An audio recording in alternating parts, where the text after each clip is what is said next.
You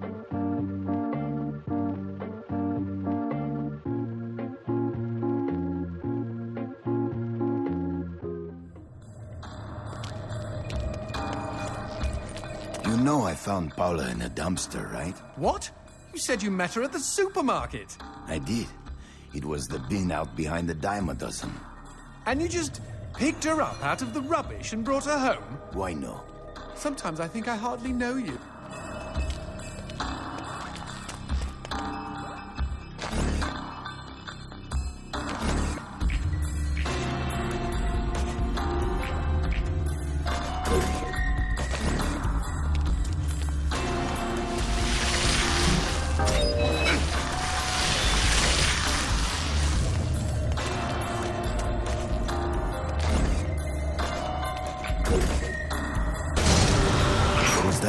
I don't know, but we've got company, as in lots of. Well, if they pull up a chair, I would be happy to beat them with it.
The man who never had his fill.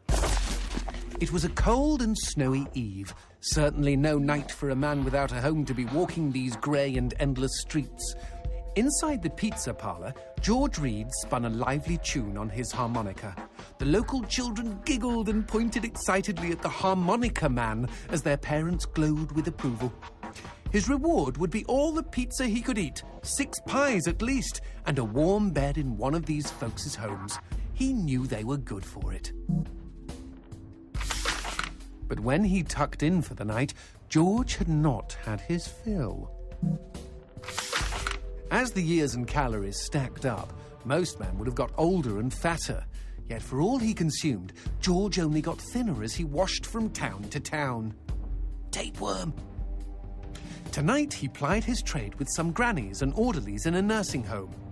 Hoo-ah-ha! His harmonica filled the room with joy. After devouring 3 helpings of pork chops and mashed potatoes, he eyed the plate of the old woman next to him. Juice dribbled down his chin. "Go ahead, Georgie," she said. "You're such a good boy. You shouldn't have to starve." But George had not had his fill. Early the next morning, he was already on the freeway with his thumb in the air. "Where are you headed?" said the man in the truck. "Nowhere," said George. "Anywhere." It was a new decade, and tonight George played to an all but empty bar in the city. He had lost a lot of weight. Afterwards, the only woman in the joint took the stool next to him and asked him his name. The bartender leaned over the counter. "You don't know this guy, Mary. George is famous, been all over the tri-state area." With a wink, he added, "Man's insatiable."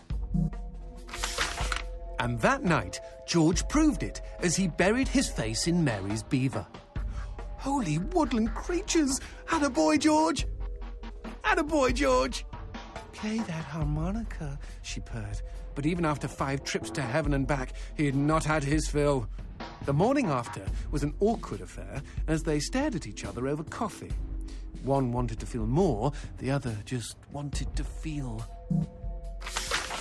In his final days, George was all skin and bones. I can relate, except for the skin part. His last meal had been a mistake. It was on a sidewalk one night in a small suburban town that he came across the boy. Hungrily, and with an agonized grimace, he opened his mouth to beg for help.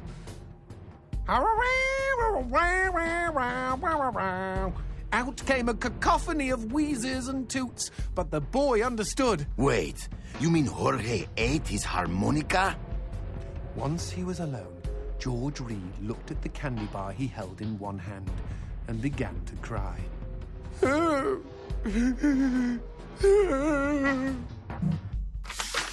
They found George's half-eaten body in a market next town over. In one hand he held a knife, in the other a fork. Chunks of flesh had been torn from his chest and his arms. Blood framed an eerie smile. The wind that morning blew fierce, and as it whistled through the hole he'd carved out of his own neck, the harmonica man played his last song in this world. There were Gawkers, and many knew him. They shared stories of how he'd filled them with hope, filled them with life. They, at least, had had their fill. Especially Mary. The end.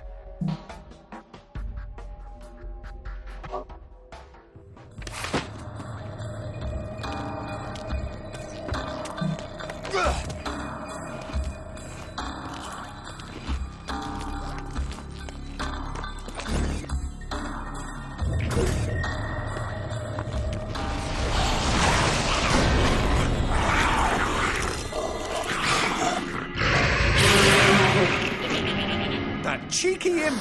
He doused our goat! Then let's put out some lights of our own.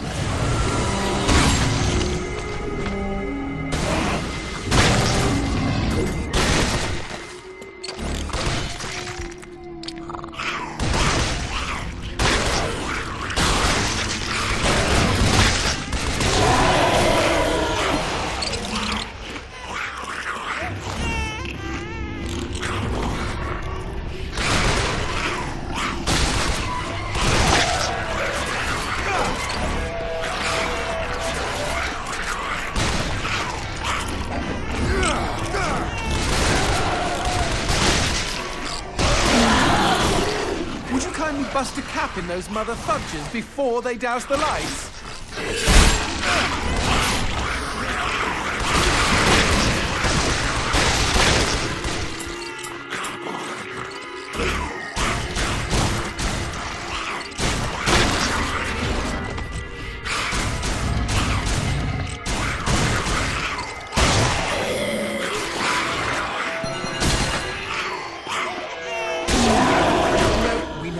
Talking about you kidnapping Paula. I didn't kidnap her. You hauled her out of a skip. Isn't that illegal in some states? What did she say? Nothing. Not for weeks. I was afraid to even touch her, you know? Like she didn't belong to me. To anyone. But something changed. There was a phone call.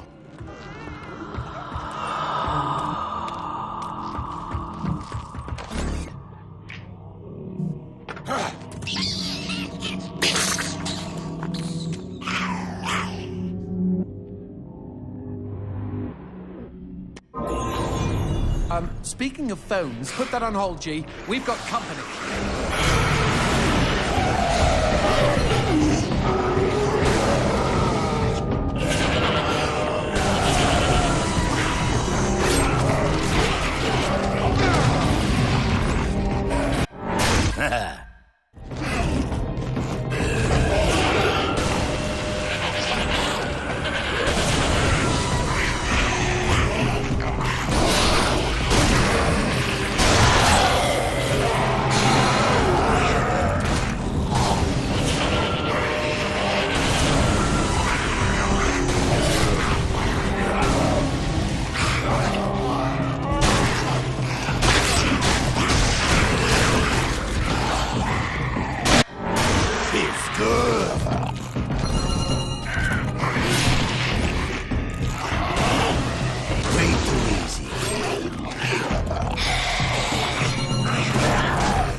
Now what's this about a phone call? Me and Paula were eating when the phone rang. Suddenly, she slams her fork down and says, "Don't answer it!" Creepy. First thing she ever said to me. I got up to take the call. Johnson, you should have seen her. She jumped out of her chair, ran to the phone, and ripped it right off the wall. Whoa. Then she came and put her arms around me and started crying. It was the craziest, weirdest, sexiest thing I have ever seen. I have been hers ever since.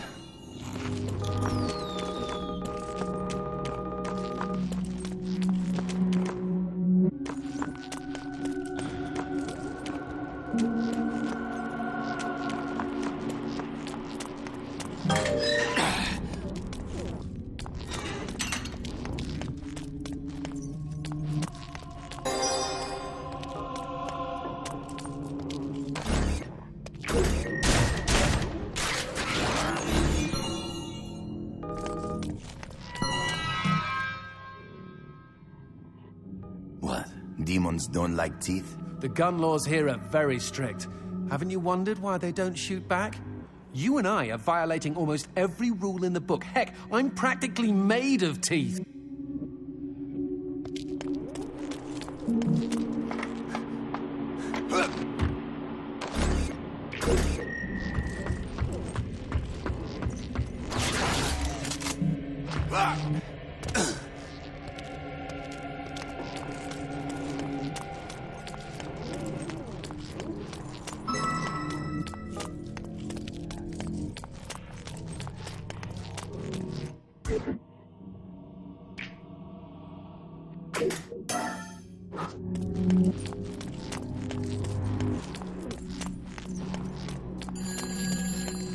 Expecting any phone calls? No, siree. Maybe it's from Paula. Or at least someone with answers.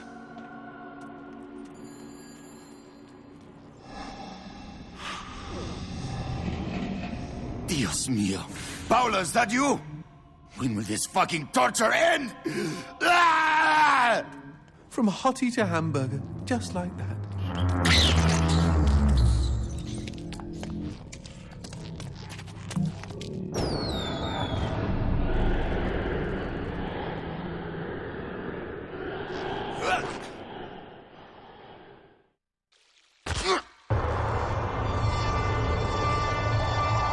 Fireworks! We could use these to chase away the darkness, at least in short bursts.